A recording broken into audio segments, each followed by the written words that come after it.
ტრაგიკული ისტორია მინა მოყვე, რომელიც მოხდა უზბეკეთში და მე მსმენია კიდე რომ ესეთი ისტორია საქართველოშიც მოხდა, ცოტა ისეთ ტრაგიკული მძიმე ისტორია, მაგრამ ერთმა უზბეკმა მოყვა ეს, რომ უზბეკეთში მოხდა. იმაში კლინიკაში მოიყვანეს ახალგაზრდა ბიჭი, რომელიც მძიმედ იყო და სავარაუდოდ ავარიაში მოყვა და იყო დამტრეული, ასე ვთქვათ, დამტრეული, დაზიანებული და მძიმედ იყო.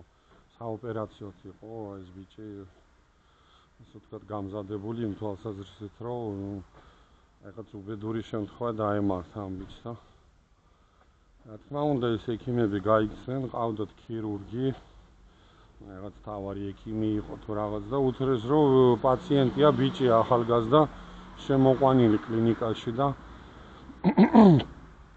კლინიკაში შემოყვანილი მძიმედ საოპერაციოდ და ხა კაცმა იკითხა რომ პატრონი ყავს არა ყავს.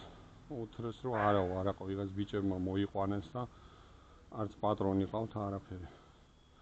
ის ბიჭებიც არ ჩანდნენ და უთხრეს რომ ოპერაცია დროულად გასაკეთებელი და კაცმა უთხრა კი მარაო ეხლა ჩვენო ოპერაციებში ფულს ვიღებთ, ფული გვინდაო რა, ეხლა ვიღაცა პატრონი მოძებნეთო რომ ფული გადაიხანდოსო რა.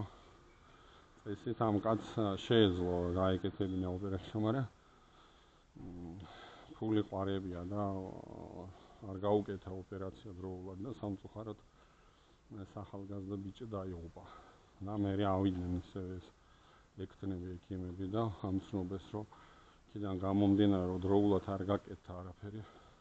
სამწუხაროდ ბიჭი დაიღუპა და უთხრეს მე ექიმს რომ უბრალოდ ჩადიო მაშინო და ამ გარდაცვლილ ბიჭო